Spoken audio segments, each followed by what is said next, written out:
রূপচাঁদ ভয় দাঁড়িয়ে পড়ল। কে হাসলো?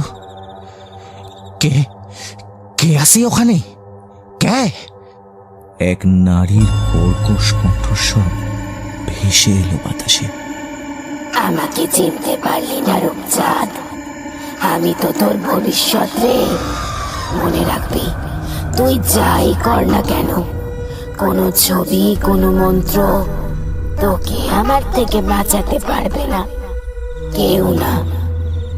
আপন মানুষের মৃত্যু শক্ত তোকে পেতেই হবে। তৈরি থাক, খুব তাড়াতাড়ি আসছে সেই মুহূর্ত, খুব তাড়াতাড়ি।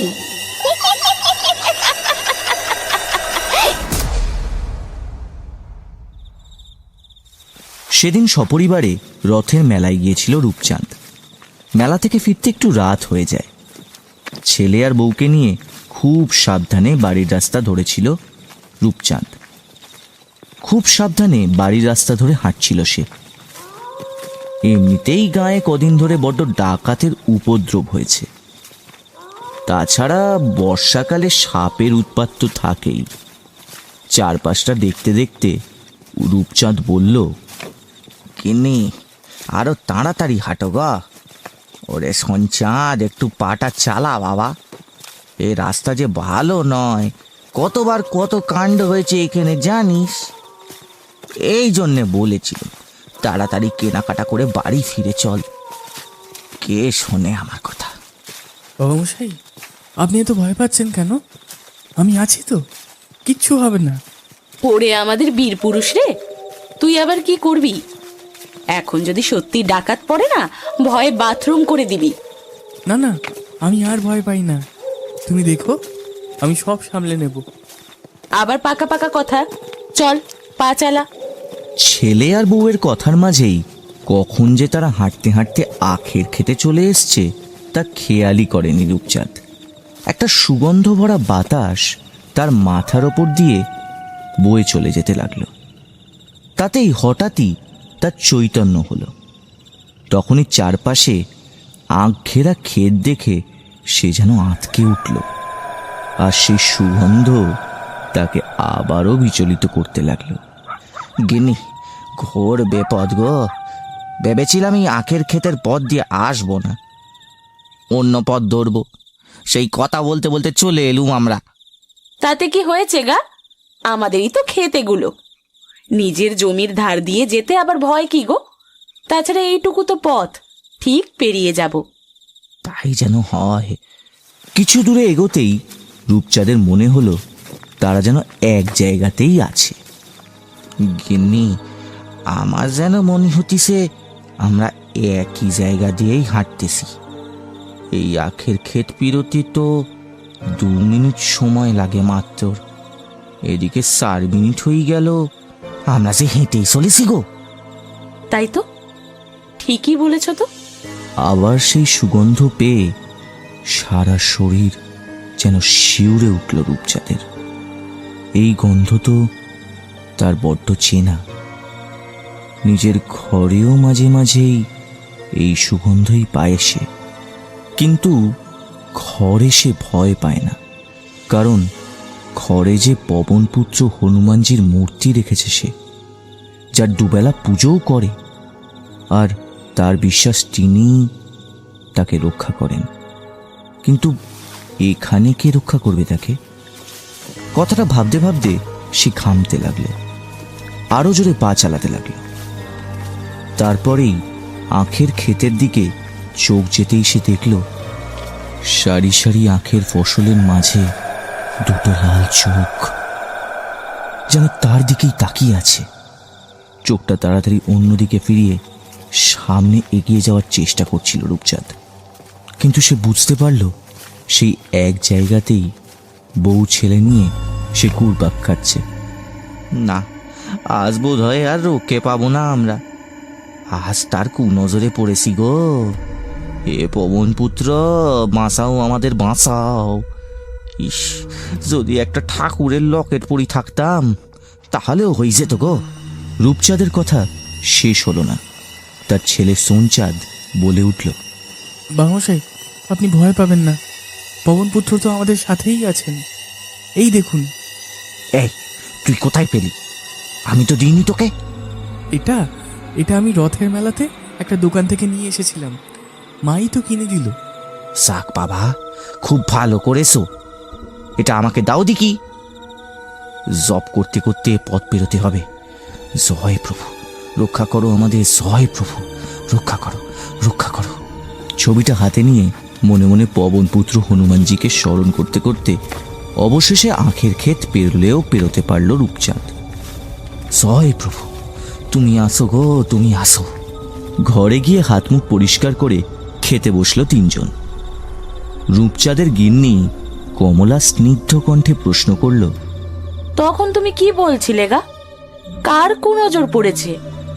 কে বাঁচতে দেবে না? না না, কেউ না, ভয় ভুলভাল বকতেছিলাম। এবার তুমিও খেয়ে নাও, রাত হয়ে যাচ্ছে। পরের দিন ক্ষেতের কাজ শেষ করে সন্ধেবেলায় বাড়ি ফিরছিল রূপচাঁদ। তাই সন্ধেবেলাতেই একেবারে অন্ধকার আর ফাঁকা। যদিও আজ সে হনুমানজির ছবিটা সাথে নিয়েই বেরিয়েছে, তাও গাটা যেন ছমছম করতে লাগলো রূপচাঁদের। এমন সময় একটা জোরালো অট্টহাসিতে ভরে উঠল সেই রাস্তা।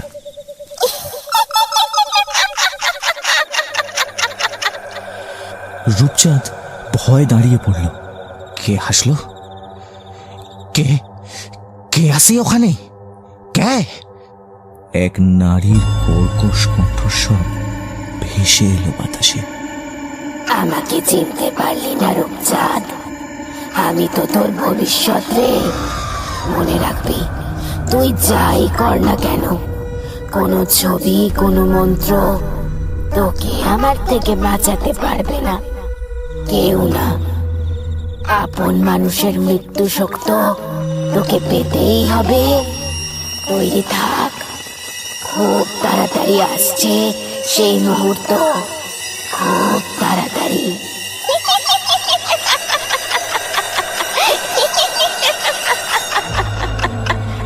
হঠাৎ সেই অট্টহাসি থেমে গেল। আবার চারিদিক নিস্তব্ধ। রূপচাঁদ বুঝল এবার সে নিরাপদ। সেই পেতনি বিদায় নিয়েছে। ভয় ঢোক গিলতে লাগলো, গলা শুকিয়ে প্রায় কাঠ। ঘরে গিয়ে মাটির কুজো থেকে জল খেতে গেল, কিন্তু কুজোতে এক ফোঁটাও জল ছিল না। হাঁফাতে লাগলো সে। কমলা লুকিয়ে লুকিয়ে সব দেখছিল। এবার সামনে এসে বলল, কি হয়েছে কি গো? তখন থেকে এত হাঁপাচ্ছ যে বড়? আরে খুব তেষ্টা পেয়েছে সে, একটু জল দাও না গো। আরে কুঁজোতে তো জল আছে, খাচ্ছ না কেন? কোথায় জল? এক ফোঁটাও তো নাই। কমলা কুজোটা নাড়াতেই দেখলো পুরো গলা ভর্তি জল। মুচকি হেসে এক গ্লাস জল দিল স্বামীকে। দিয়ে সে বলল, এই নাও।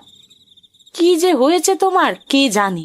সেই রথের দিন থেকেই দেখছি সব সময় আনমনা হয়ে আছো, কিছু যেন চিন্তা করছো।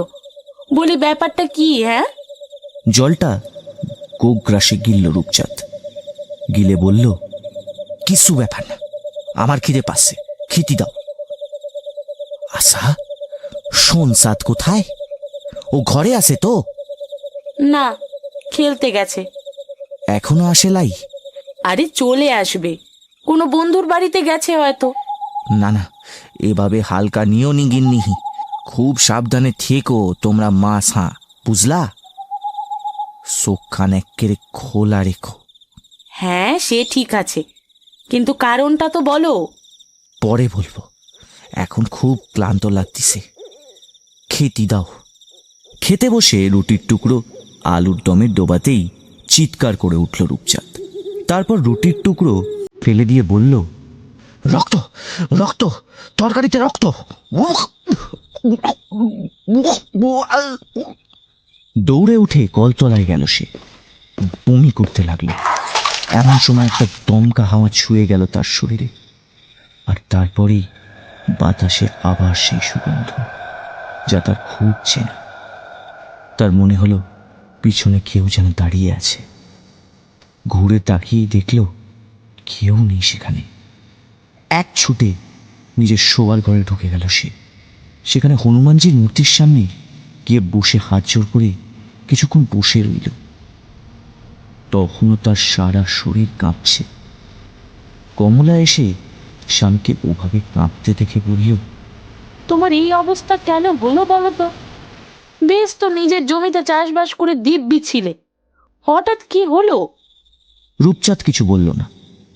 চোখ বন্ধ করে ঠাকুরের নাম জপ করছিল সে। কমলাও আর কিছু না বলে পাশের ঘরে চলে গেল।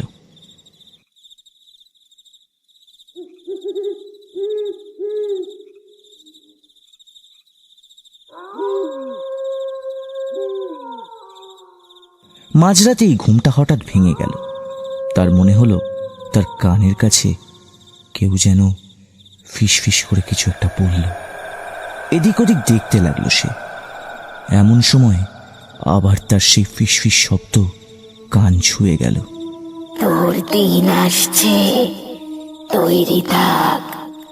একটা হাওয়া রূপচাঁদের সারা শরীর শীতল করে চলে গেল। কথা জড়িয়ে এলো তার। স্ত্রীকে ডাকতে চাইল, কিন্তু গলা দিয়ে শব্দ বেরোল না। কেমন যেন গোঙাতে লাগলো সে। গোঙাতে গোঙাতে চোখ উল্টে যাচ্ছিল তার। একটা সময় অর্ধেক জ্ঞান হারালো প্রায়। গোঙানির শব্দ পেয়ে পাশের ঘর থেকে ছুটে এলো কমলা। স্বামীকে ওই অবস্থায় দেখে খুব খুব ভয় পেয়ে গেল সে। রূপচাঁদের চোখে মুখে জল ছিটোতে লাগলো। ওগো, কি হলো গো তোমার? এমন করছো কেন? চোখ খোলো, দোহাই তোমার, চোখটা খোলো। রূপচাঁদ চোখ খুলে তাকালো একবার, তারপর চোখটা আবার বুঝে গেল। বদ্যিকে খবর দেয়া হলো। তিনি জানালেন, খুব ভয় পেয়েছেন মনে হচ্ছে, রক্তচাপ বেশ বেড়েছে, ওনাকে সাবধানে রাখবেন। এই ওষুধটা আমি দিয়ে যাচ্ছি, খাবার পর দেবেন। আর বাকি যদি কোনো অসুবিধা হয় অবশ্যই আমাকে খবর দেবেন, ঠিক আছে?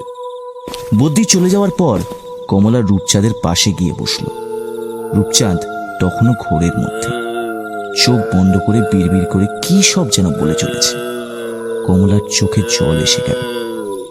রূপচাঁদের মাথায় হাত বুলিয়ে বলল, কি কি কি হলো তোমার? কেন করছো এরকম? আমি আছি তো। আর আমাদের আর আর আমাদের বাচ্চার কথাও ভাবো। ওর জন্য তো ভালো থাকতেই হবে তোমাকে।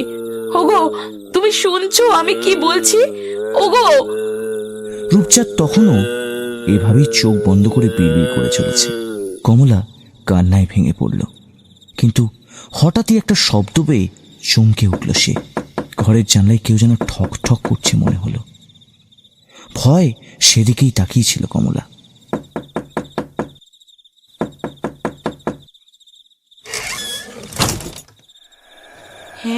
কি জানলাটা খুললো কি করে?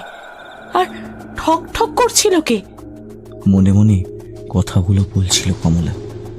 এমন সময় সেই জানলা থেকে তার দিকে একটা ঠান্ডা বাতাস আসতে লাগলো। আর তারপর তার কানের কাছে ফিসফিস করে কেউ যেন বলল, মরবি, তোরা সবাই মরবি, কেউ বাঁচবি না। কাউকে বাঁচতে দেব না আমি, কাউকে না। কমলা ভয় যেন ঠান্ডা বরফ হয়ে গেছিল। থর থর করে কাঁপছিল সে। মুখ থেকে কোনো কথা আসছিল না তার। কিছু বলতে চেয়েও যেন পারছিল না বলতে। ফিসফিস শব্দ ততক্ষণে থেমে গেছে, কিন্তু সেই ঠান্ডা বাতাস এখনো যেন তাকে ছুঁয়ে আছে।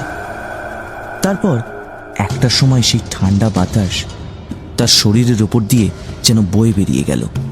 এবার মুখ থেকে কথা বেরোলো কমলার।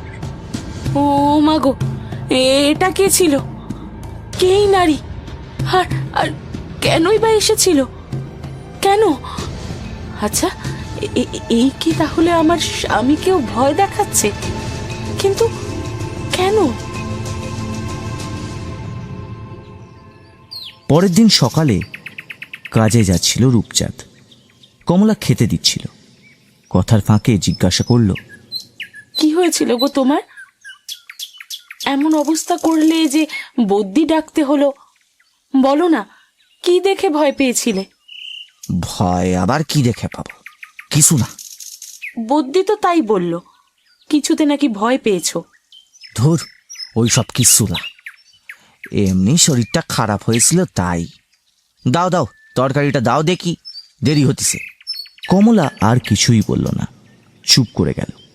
বিকেলে আখের ক্ষেতের ধার দিয়ে বাড়ি ফিরছিল রূপচাঁদ। তখনই তার মাথায় কি যেন একটা পড়ল। কি এত ভারী লাগছে! আহ আহ! মাথায় হাত দিয়ে দেখল বড় বড় 4টে আখের ডাঁটা। হাত দিয়ে চাইলেও ওগুলো নামাতে পারছিল না সে। তখনই হাওয়ায় উড়ে এসে এক পেতনি সেই আখ নিয়ে চলে গেল। চিৎকার করে উঠল রূপচাঁদ।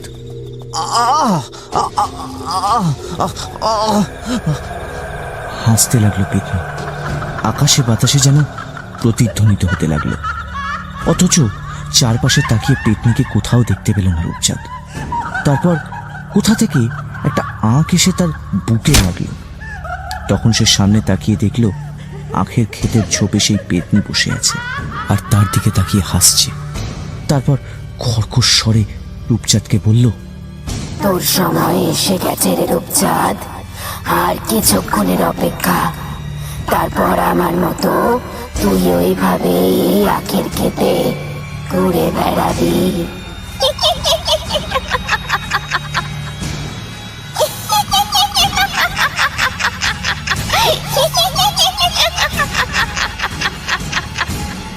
এই বলে পেতনি আবার বাতাসে মিলিয়ে গেল। ভয়ে ঘেমে স্নান হয়ে গিয়েছিল রূপচাঁদ। আর যেন এক পাও এগোতে পারছিল না সে। রাস্তায় একটা লোকও নেই যে তাকে সাহায্য করবে, তাই ওখানেই বসে পড়ল সে। কিছুক্ষণ পর তার ছেলে সোনচাঁদ বন্ধুদের সাথে খেলে বাড়ি ফিরছিল। বাবাকে ওভাবে রাস্তায় বসে থাকতে দেখে সে চমকে গেল। সামনে এগিয়ে গিয়ে বলল, কি হয়েছে বাবামশাই, এভাবে বসে আছেন কেন? শরীর ঠিক আছে তো? হ্যাঁ বাবা, আমি ঠিক আছি। এ কি বাবামশাই, আপনি আপনি কাঁদছেন? কি হয়েছে বাবামশাই? বাবামশাই, উঠুন উঠুন, চলুন চলুন, বাড়ি চলুন। বাবাকে আস্তে আস্তে উঠিয়ে ঘরে নিয়ে গেল সোনচাঁদ। ঘরে গিয়ে আর কিছুই খেল না সেদিন রূপচাঁদ। হাত মুখ ধুয়ে ঘরের দরজা বন্ধ করে শুয়ে পড়ল। আর সারা সন্ধেই শুয়ে থাকলো সে। রাতেও খেতে গেল না। কমলা অনেকবার দরজার কড়া নেড়েছিল, কিন্তু কিছুতেই দরজা খুলল না রূপচাঁদ। এদিকে কমলা সেই রাতের ঘটনার পর থেকেই এমনিতেই প্রশ্নের জালে ঘিরে আছে। যেই প্রশ্ন জিজ্ঞাসা করেও রূপচাঁদের কাছ থেকে কোনো উত্তর পায়নি সে। তার উপর রূপচাঁদের এই আচরণ তাকে আরো ভাবিয়ে তুলল। এদিকে অনেক রাত হয়ে গেলেও চোখে কিছুতেই ঘুম আসছিল না রূপচাঁদের। আর আসবেও বা কি করে? আজ বাড়ি ফেরার পথে যা যা হলো তা তো আর ভুলবার নয়। এদিকে কাল আবার উল্টো রথ। আগের বছর এই দিনে যে ঘটনাটা ঘটেছিল তার অভিশাপেই তো ও গত 1 বছর ধরে তীব্র মানসিক অশান্তিতে ভুগছে। অথচ কাউকে বলতেও পারছে না সেই যন্ত্রণার কথা। কথাগুলো ভাবতে ভাবতেই ঘড়ির দিকে তাকিয়ে দেখল রাত 2টো বেজে গেছে। আর চোখের নিমেষেই ঘরের আলোটা নিভে গেল। ভয় চিৎকার করে উঠল রূপচাঁদ। এ কি, আলো নিভে গেল কেন? গিন্নি, গিন্নি কোথায় কোথায় আসো? ও কমলা, কমলা! কমলার কোনো সাড়া পাওয়া গেল না। রূপচাঁদ আবার ডাকল, কমলা, ও কমলা, এসো না। কমলা, আমাকে আমাকে নিতে আসছি গো, বাঁচাও বাঁচাও গো, আমাকে বাঁচাও। ও কমলা, কোথায় তুমি? আমারও কোনো সাড়া পাওয়া গেল না। সারা ঘরে আবার সেই ঠান্ডা বাতাস বইতে লাগলো, সাথে সাথে সেই চেনা সুগন্ধ। তারপরে এক পেতনির অট্টহাসিতে ভরে গেল সেই ঘর।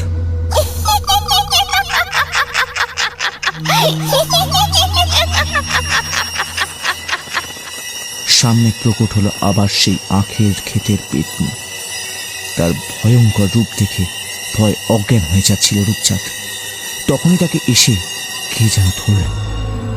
রূপচাঁদ তাকিয়ে দেখল কমলা। তুমি কোথায় ছিলে কমলা?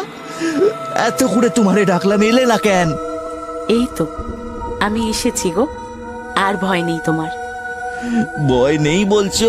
ওই দেখো, ওই ওই যে পেতনিটা কেমন করে হাসছি দেখো। ও ও আমায় মেরে ফেলবে গো, আমাকে আমাকে মেরে ফেলবে গো, মেরে ফেলবে। কেন? ও কেন মারবে তোমাকে? কি করেছো তুমি? ওর কি ক্ষতি করেছো? বলো। রূপচাঁদ মাথা নিচু করে দিল। কমলা আবারও জিজ্ঞেস করল, কি হলো? চুপ করে আছো কেন? বলো, কি এমন কাজ করেছো তুমি যে মাথা তুলে বলতে পর্যন্ত পারছো না? বলো। আমি আমি ঘোর অন্যায় করেছি গো, ওই মেয়েটার পরিবারের সাথে ঘোর অন্যায় করেছি। কি অন্যায় করেছো? পাশের গ্রামের দত্তদের অনেকগুলো আখের ক্ষেত আছে, যেগুলোতে আমার হঠাৎই নজর পড়েছিল। আমাদের এই একটা আলুর জমি থেকে আর কত আয় হয় বলো? তাই পরিকল্পনা করেই ওদের সমস্ত আখের ক্ষেত আমি হাতিয়ে নিছিলাম। দত্ত একেবারেই অশিক্ষিত, তাই ছলে বলে ওর থেকে একটা টিপসই নিয়েই সহজে কাজটা হয়ে যায়। কিন্তু কিন্তু পরে যখন দত্ত জানতে পারে, আমাকে এসে কাঁদতে কাঁদতে কইছিল, রূপচাঁদা, রূপচাঁদা কি করলে গো, কি করলে? আমার আমার তো এই ক্ষেতটুকুই সম্বল ছিল রূপচাঁদা, এই করেই তো খেতাম। ভেবেছিলাম এই জমির কয়েকটা বেচে মেয়ের বিয়েটা দেব, তাও তো হবে না। কি করবো গো রূপচাঁদা, আমি আমি কি করবো? আমের বিয়ে ঠিক হয়ে যাবে, অত ভাবিস না। আর রইল কথা খাওয়ার পাওয়ার, সে তো আমার খেতে কাজ করেই পেয়ে যাবি। নিজের জমিতেই চাকরের মতো কাজ করতে হবে আমাকে? এত শয়তান তুমি, এত? শোন, উপায় দিলুম। এই রূপচাঁদ মণ্ডলকে হুমকি দিচ্ছে, তোকে তোর বাবার কাছে পাঠিয়ে দিব। পাঠিয়ে দিব? পাঠিয়ে দিব? পাঠিয়ে তো আমিও দিতে পারি তোকে। আমার তো এখন আর কোনো পিছুটানো নেই। বাবাই তো আমার সব ছিল, আর বাবা চলে যাওয়াতে আমার যা ক্ষতি হলো, আমার যাওয়াতে কারোর কোনো ক্ষতি হবে না। কিন্তু তোর তো ভরা সংসার, বউ বাচ্চা সবাই আছে। তুই না থাকলে ওদের কি হবে ভেবে দেখেছিস? ভেসে যাবে রে ওরা। তখন কে ভোগ করবে তোর চুরি করাই আখের জমি? বল। শেষবারের মতো বলছি, জমির কাগজপত্র ফেরত দিবি কি দিবি না? কোনদিন অসম্ভব। বেশ, তাহলে মর। একটা ছুরি বের করে মারতে গেছিল আমার নিরূপা, আর সেই ছুরিটাই কেড়ে নিয়ে আমি নিরূপার বুকে চালিয়ে দিই। রক্তাক্ত অবস্থায় মাটিতে লুটিয়ে পড়ে নিরূপা। বিশ্বাস করো গিল্লি, বিশ্বাস করো, আমি মারতে চাইলি ওরে। ওটা একেবারেই পরিস্থিতির চাপে পড়ে হয়েছে।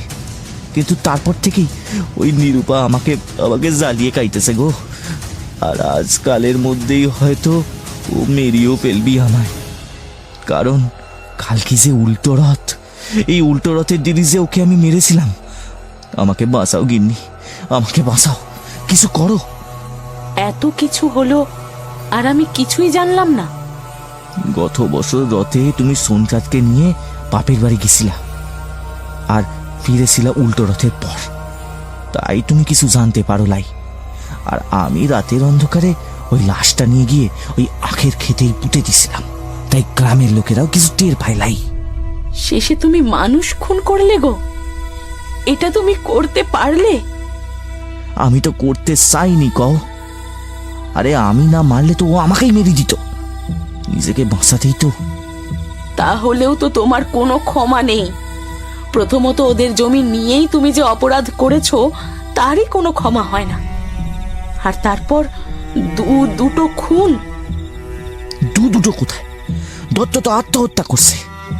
হ্যাঁ, কিন্তু শুধুই তোমার জন্য। তাই তো তুমি একটা নয়, দুটো খুনের আসামি। তোমাকে আমি ক্ষমা করতে পারবো না, কোনো দিনও না।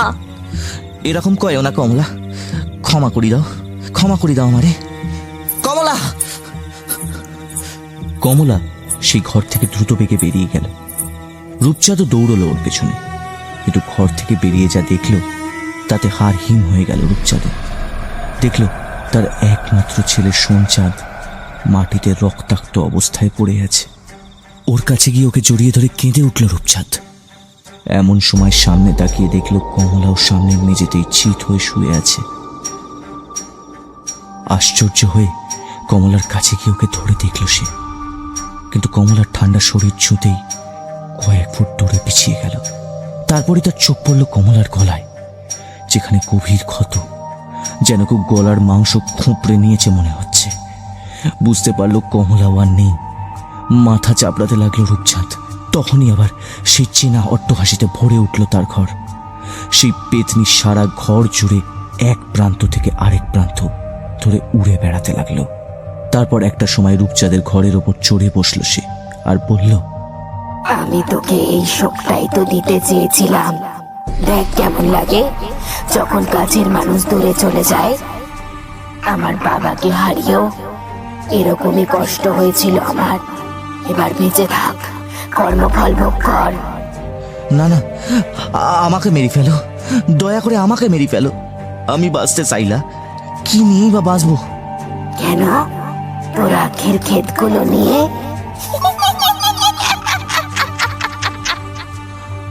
না না, ওগুলো কিছুই চাইলা আমার। শুধু আমার সোনচাঁদ আর কমলারে ফিরিয়ে দাও, দয়া করে ফিরাইয়া দাও।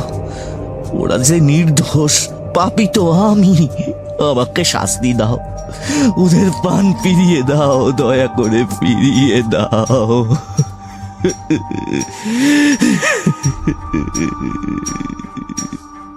পেতনি আবারও হাসতে লাগলো। তারপর বলল, শোন, তোর শেষ কাজ এখনো বাকি আছে, যার জন্যে তোকে বাঁচিয়ে রেখেছি। আখের খেতে গিয়ে আমার দেহটাকে মাটি খুঁড়ে বের করে জ্বালিয়ে দে তাড়াতাড়ি। যা যা, আর দেরি করিস না। উল্টো রথের পবিত্র লগ্নে যে পাপ তুই করেছিলিস তার প্রায়শ্চিত্ত কর। মুক্ত কর আমাকে, মুক্ত কর।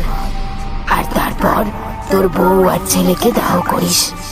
এরপর সারাটা জীবন স্ত্রী আর পুত্র শোক নিয়ে তুই বেঁচে থাকবি। এটাই তোর উচিত শাস্তি। রূপচাঁদের ঘাট থেকে নেমে কোথায় যেন উড়ে চলে গেল পেতনি। রূপচাঁদ তার স্ত্রী আর তার পুত্রের দেহ ধরে পাগলের মতন কাঁদতে লাগলো। তারপর আখের খেতে গিয়ে নিরুপার দেহ উদ্ধার করে তা চালিয়ে দিল। আর তারপর স্ত্রী আর পুত্রের সৎকার করে গলায় দড়ি দিয়ে আত্মহত্যা করল সে। এটাই হয়তো তার কর্মফল। এবার হয়তো নিরুপার আত্মা শান্তি পাবে।